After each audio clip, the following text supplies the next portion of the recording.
Live in relationship का मतलब ऐसा है कि शादी करना मतलब वो आदमी उस औरत की जिम्मेदारी लेता है।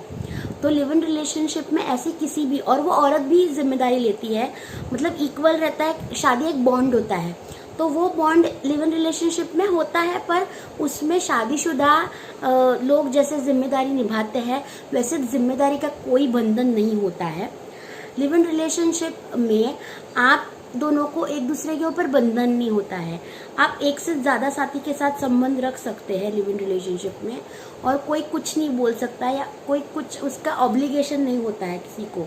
मतलब आप किसी और को डेट कर सकते हो अगर आप किसी के साथ लिव इन रिलेशनशिप में रह रहे हो, तो आपके पास मल्टीपल पार्टनर्स सिलेक्ट करने का ऑप्शन अवेलेबल रहता है। और अगर आप एक दूसरे के साथ सुखी नहीं हो तो आप बिना तलाक के आप सेपरेट हो सकते हो, आप अलग रह सकते हो। लिव इन रिलेशनशिप को समाज ने आज तक मान्यता दी नहीं है, सामाजिक तौर पे उसे बुरा माना जाता है।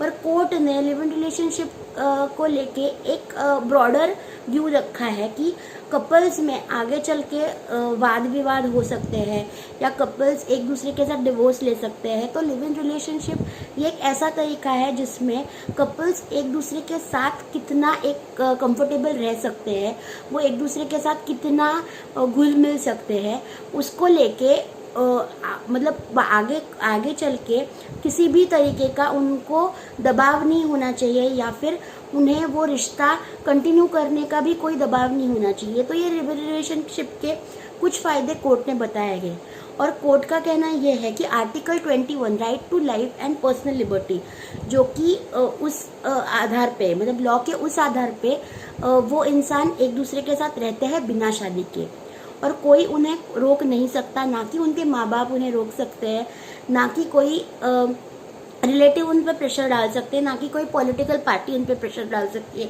ना कि कोई जात धर्म वाले लोग उन पे वो प्रेशर डाल सकते हैं। वो अगर 18 साल से आगे है तो वो किसी के साथ भी रह सकते हैं।